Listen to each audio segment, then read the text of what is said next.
Hello friends, super കൺമണിയുടെ ഇന്നത്തെ episode വിശേഷങ്ങളിലേക്ക് എല്ലാ കൂട്ടുകാർക്കും സ്വാഗതം. അങ്ങനെ കൺമണിയും കൃഷും കൂടി സംസാരിക്കുന്നത് സാഗർ കേട്ടു വരാട്ടോ ചെയ്യുന്നത്. ഇത് കാണുന്ന കൺമണിയും കൃഷും ആകെ ഒന്ന് ചമ്മുന്നുണ്ട് കേട്ടോ. അതിനുശേഷം തന്നെ കൺമണിയോട് സാഗർ പറയുന്നുണ്ട്, കൺമണി എന്താ ഈ കാണിക്കുന്നത്? കനേഡിയൻ ഗ്രൂപ്പിലേക്ക് ഒരു ഡിസൈൻ ചെയ്യാൻ പറഞ്ഞിട്ടുണ്ടായിരുന്നല്ലോ, അത് കംപ്ലീറ്റ് ആയോ എന്ന് ചോദിക്കുന്നുണ്ട്. കംപ്ലീറ്റ് ആയിക്കൊണ്ടിരിക്കുകയായിരുന്നു സർ. ഒരു ഡിസൈൻ ചെയ്യുമ്പോൾ അതിൽ മാത്രമായിരിക്കണം ശ്രദ്ധ, അല്ലാതെ മറ്റ് കാര്യങ്ങളൊക്കെ ഉണ്ടാവും, മറ്റ് പ്രലോഭനങ്ങൾ കൂടുതലുണ്ടാവും.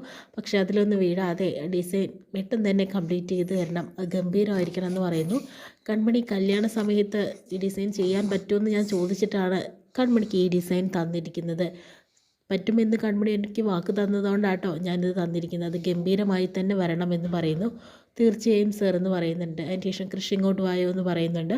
അതിനുശേഷം തന്നെ നിനക്ക് നിൻ്റെ കാര്യങ്ങൾ മാത്രമേ ഉള്ളൂ, ബലരാമനെക്കുറിച്ച് നീ എന്തെങ്കിലും അന്വേഷിച്ചോ? അവനെ കാണാനില്ല, എത്ര ദിവസമായി? അവനൊരു മീറ്റിങ്ങിന് പോയതാണെന്ന് അച്ഛനോട് ഞാൻ പറഞ്ഞതല്ലേ എന്ന് കരുതി അവനെക്കുറിച്ച് എനിക്കെല്ലാം അറിയണം. എന്തോ ഒരു പ്രശ്നം അവൻ്റെ മനസ്സിലുണ്ട്, അവനെ കാണാൻ കിട്ടുന്നില്ല. എത്രയും പെട്ടെന്ന് അതിനൊരു തീരുമാനം എനിക്ക് കിട്ടണം എന്ന രീതിയിൽ തന്നെ സാഗർ സംസാരിക്കുന്നു കേട്ടോ. പിന്നീട് മാനസയുടെ വീട്ടിൽ തന്നെ ഭക്ഷണം കഴിച്ചുകൊണ്ടിരിക്കുന്ന മാനസയാണെങ്കിലോ ഒട്ടും കിട്ടാത്ത കുട്ടികളെ പോലെ കഴിക്കുക. കാരണം എന്ന് വെച്ചിട്ടുണ്ടെങ്കിൽ അച്ഛനും അമ്മയുടെ മുന്നിൽ ഒന്ന് അഭിനയിക്കുകയും വേണം. ഇത്രയും ദിവസം താൻ കഴിച്ച ഭക്ഷണത്തിൻ്റെ രുചിയൊക്കെ പറഞ്ഞു കൊടുക്കുക കേട്ടോ. ഇത്രയും വൃത്തികെട്ട രീതിയിൽ ഞാൻ ഭക്ഷണം ഇതുവരെ കഴിച്ചിട്ടില്ല. ഒരു വെള്ളം പോലത്തെ ഒരു കറി ഉണ്ടാവും, അത് കഴിച്ചില്ലെങ്കിൽ നമുക്ക് പിന്നെ ഭക്ഷണമേ കിട്ടില്ല എന്നൊക്കെ പറയുന്നുണ്ട്. ഇതെല്ലാം തന്നെ ഹേമയും അതുപോലെ തന്നെ ജയമോഹിനിയും കയ്യിലെടുക്കാനുള്ള ഓരോ വിരുദാട്ടോ മാനസിക്കുള്ളത്. അതിനുശേഷം തന്നെ മോളെ നീ അതൊന്നും ഇനി പറയണ്ട, ഞങ്ങൾക്കതൊന്നും കേൾക്കണമെന്നില്ല, നീ നന്നായിട്ട് കഴിച്ചോ എന്ന് പറഞ്ഞിട്ട് വീണ്ടും വീണ്ടും ഭക്ഷണം കൊടുക്കുക കേട്ടോ ചെയ്യുന്നത്. അതിനുശേഷം തന്നെ ജയമോഹ ഒരു കാര്യം ഇവളോട് പറയണം, ഇവളിങ്ങനെ ഇരുന്നാൽ ഇനി ശരിയാവില്ല, ഇവൾ എന്തിനെങ്കിലും എൻഗേജ്ഡ് ആവണം, എന്നാലാണ് ഇനി ഇവളുടെ മുന്നോട്ടുള്ള ഭാവി സുരക്ഷിതമാവുള്ളൂ എന്ന് പറയുന്നുണ്ട്. അത് സത്യമല്ലേ? എന്താ മോളെ, നമുക്കിന്ന് വേറൊരു കമ്പനിയിൽ ജോലി നോക്കാമെന്ന് പറയുന്നുണ്ട്. അച്ഛൻ എന്തിനാണ് വേറെ കമ്പനി അന്വേഷിക്കുന്നത്? നമ്മുടെ അലികയിൽ അച്ഛൻ്റെ ഒരു ഇൻവെസ്റ്റ്മെൻറ്റ് ഉണ്ടല്ലോ അതിനകത്ത്, അതുകൊണ്ട് തന്നെ അവിടെ തന്നെ എനിക്ക് ജോലി ചെയ്താൽ മതി. ഞാനൊരു കാര്യം പറയാം, ഞാൻ എവിടെയെങ്കിലും ജോലി ചെയ്യുന്നത് അത് അലികയിൽ തന്നെ ആയിരിക്കും എന്ന് പറയുന്നു കേട്ടോ. അതിനുശേഷം തന്നെ അത് അലികയിൽ ഇപ്പോൾ സാഗറും കൃഷും അതുപോലെ ദേവ് സാറൊക്കെ നന്നായി തന്നെ നോക്കുന്നുണ്ട്. ഇനി മോളുടെ ആവശ്യം അവിടെ ഉണ്ടാവില്ല, അത് അച്ഛന് വെറുതെ തോന്നുന്നതല്ലേ, എൻ്റെ ആവശ്യം അവിടെ ഉണ്ടോ ഇല്ലേ എന്ന് എനിക്ക് നന്നായിട്ട് അറിയാമെന്ന് മാനസ പറയുന്നുണ്ട്. അതിനുശേഷം തന്നെ എനിക്ക് അവിടെ തന്നെ ജോലിക്ക് പോയാൽ മതിയെന്ന് പറയുന്നു. ഹേമ പറയുന്നുണ്ട്, മോള് പറഞ്ഞത് ശരിയല്ലേ, നമ്മുടെ ഒരു ഇൻവെസ്റ്റ്മെൻറ്റ് അതിലുണ്ടല്ലോ, നമുക്ക് എന്തായാലും മാനസയെ അവിടെ തന്നെ ആക്കാം, അതല്ലേ അതിൻ്റെ ശരിയെന്ന് പറയുന്നു. ജയമോഹൻ്റെ മനസ്സ് വീണ്ടും വീണ്ടും മാറ്റാനായിട്ട് ശ്രമിച്ചുകൊണ്ടിരിക്കുന്നു കേട്ടോ. കൺമണിയുടെ വീട്ടിലാണെങ്കിലോ ഇന്നാണ് ആ ഇൻ്റർവ്യൂ എടുത്തിട്ടുള്ള ഇൻ്റർവ്യൂ ടി വിയിൽ വരുന്ന ദിവസം കേട്ടോ. അങ്ങനെ ടി വിയിൽ വെച്ചിട്ട് തന്നെ എല്ലാവരും കാണാനായിട്ട് ഇരിക്കുന്നു കേട്ടോ. ആ സമയത്ത് കൺമണി പറയുന്നുണ്ട്, ഏട്ടത്തി അമ്മായി നിങ്ങൾ കണ്ടാൽ മതി, ഞാൻ അങ്ങോട്ട് മാറി നിൽക്കാം എന്നും പറയുന്നുണ്ട്. അതൊന്നും പറഞ്ഞാൽ പറ്റില്ല, മോൾ ഇവിടെ ഇരുന്ന് കാണണം, നിൻ്റെ പ്രോഗ്രാമാണ്, നീ നന്നായിട്ട് തന്നെ അതിൽ പറഞ്ഞിട്ടുണ്ട്, നീ ഇരുന്ന് കാണുമെന്ന് പറയുന്നു.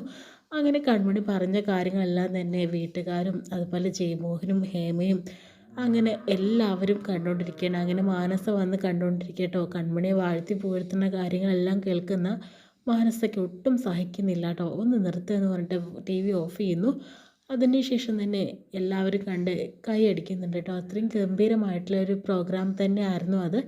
അതിനുശേഷം തന്നെ നമ്മുടെ ധനലക്ഷ്മി അറിയുന്നുണ്ട്, എന്തായാലും ഇവളുള്ളത് കൊണ്ട് നമുക്കും തന്നെ എത്ര പേരാണ്, നമുക്ക് റോഡിലിറങ്ങി നടക്കാൻ പറ്റാത്തൊരവസ്ഥയാണ് ഇപ്പോൾ. അത്രയും സന്തോഷമുണ്ട് മോൾ ഞങ്ങൾക്ക് വേണ്ടി ഇങ്ങനത്തെ കാര്യങ്ങളൊക്കെ ചെയ്തുമ്പോൾ, ഞങ്ങൾക്ക് അതിൽ ഒരുപാട് കാര്യങ്ങൾ ഉണ്ടെന്നൊക്കെ പറയുന്നുണ്ട് കേട്ടോ. ആ സമയത്ത് എന്തായാലും ക്രിസ്ത്യാനെ വിളിച്ചോ എന്ന് ചോദിക്കുന്നുണ്ട്. വിളിച്ചിട്ടില്ല എന്നും പറയുന്നുണ്ട്. എന്നാൽ വിളിക്ക്, ക്രിസ്ത്യാനോടല്ലേ ആദ്യം അഭിപ്രായം ചോദിക്കേണ്ടത്, വേണമെങ്കിൽ നീ അങ്ങോട്ട് മാറി നിന്ന് സംസാരിച്ചോ, ഞങ്ങൾ മാറിത്തരുമെന്നില്ല എന്ന് പറഞ്ഞ് അമ്മായി കളിയാക്കുന്നു. അതിനുശേഷം തന്നെ കൺമണിയാണെങ്കിലോ കൃഷ്ണനെ വിളിച്ചിട്ട് വിവരങ്ങളൊക്കെ സംസാരിക്കുന്നുണ്ട്. സർ എങ്ങനെയുണ്ടായിരുന്നു പ്രോഗ്രാം, സർ കണ്ടോ, ഞങ്ങളെല്ലാവരും കണ്ടിരിക്കുകയായിരുന്നു എന്ന് പറയുന്നുണ്ട്. ഞാൻ കണ്ടിരിക്കുമായിരുന്നു, അതിലൊരു ചെറിയ കുറവുണ്ടെന്ന് പറയുന്നുണ്ട്. അതെന്താ സർ ആ ഒരു കുറവെന്ന് ചോദിക്കുന്നുണ്ട്. മുത്തുകാവിൻ്റെ ഒരു കുറവുണ്ടായിരുന്നു എന്ന് പറയുന്നുണ്ട്. സാറിന് ഈ ഒരു വിചാരം മാത്രമേ ഉള്ളൂ, അത് പിന്നെ അങ്ങനെ തന്നെയല്ലേ കൺമണി എന്ന് പറയുന്നുണ്ട്. ഇനി കൺമണിക്ക് ഒരുപാട് ഫാൻസ് ആയിരിക്കും, ഫോട്ടോ എടുക്കാനും അതുപോലെ തന്നെ സംസാരിക്കാനൊക്കെ. ഫോട്ടോ എടുക്കലും കൊഞ്ചിക്കൊഴയിലൊക്കെ ഞാനൊന്ന് കാണുക വേണ്ടുള്ളൂ, ഞാൻ തല്ലി ശരിയാക്കുമെന്ന രീതിയിലൊക്കെ കൃഷും പറയുന്നുണ്ട്. അപ്പോൾ സാറിനോടോ, സാറിന് ഒരുപാട് ഫാൻസ് ആയിട്ടുണ്ടാവുമല്ലോ ഇപ്പോൾ. എന്തായാലും എൻ്റെ കഴുത്തിൽ താലി കെട്ടിയ ആളല്ലേ, അയാളോട് ആരും ഇനി സംസാരിക്കാനോ ഒന്നിനും ഞാൻ സമ്മതിക്കില്ല. അങ്ങനെയാകുമ്പോൾ കൺമണിയുടെ സ്വഭാവം സാറിനും നന്നായിട്ട് തന്നെ അറിയുമെന്നും പറയുന്നു കേട്ടോ. അതിനുശേഷം തന്നെ രണ്ടുപേരും നല്ല രീതിയിൽ തന്നെ സംസാരിക്കുന്നുണ്ട്. അപ്പോഴത്തേനും അത് കഴിഞ്ഞ് വരുമ്പോൾ അമ്മായി അവിടെ നിൽക്കുന്നുണ്ട് കേട്ടോ. ഞാനെല്ലാം കേട്ടു, ഞങ്ങളെല്ലാം കേട്ടു എന്ന് പറഞ്ഞ് നിൽക്കുവാണ്. ഈ ഒരു സന്തോഷം ഇപ്പോഴേ ഉണ്ടാവുള്ളൂ മോളെ, ഈ ഫോൺ വിളിയും സംസാരമൊക്കെ. എന്തായാലും കൺമണിയുടെ കല്യാണം നമുക്ക് ഗംഭീരമാക്കണം എന്ന് പറയുമ്പോഴത്തേനും അതൊരു പൂരമല്ലേ എന്ന് അമ്മായിയും കൂടെ പറയുന്നുണ്ട് കേട്ടോ. അതിനുശേഷം പിന്നെയും സുമിത്രയെ തന്നെയാണ് കേട്ടോ കാണിക്കുന്നത്. സുമിത്രയെ നമ്മുടെ മാനസ വിളിക്കുന്നുണ്ട്. ആൻറ്റി കേട്ടോ ആ ഇൻ്റർവ്യൂ എന്ന് പറയുന്നുണ്ട്. ഞാൻ കേട്ടുകൊണ്ടിരിക്കുകയാണ്.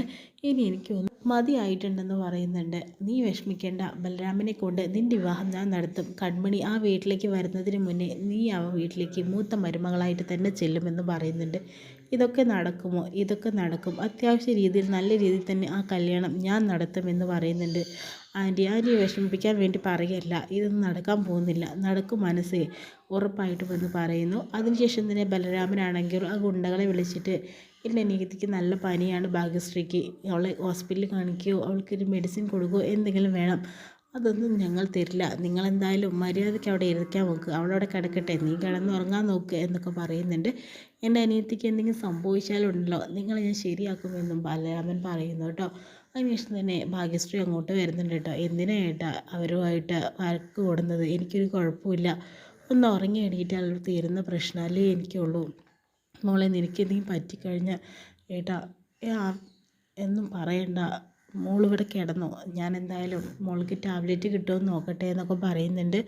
ഈ ദുഷ്ട ഒരു അമ്മ ലോകത്ത് ആർക്കും കാണില്ല ഇങ്ങനെ ഒരു അമ്മയെ എന്നൊക്കെ പറഞ്ഞു കൊടുക്കുന്നുണ്ട് കേട്ടോ.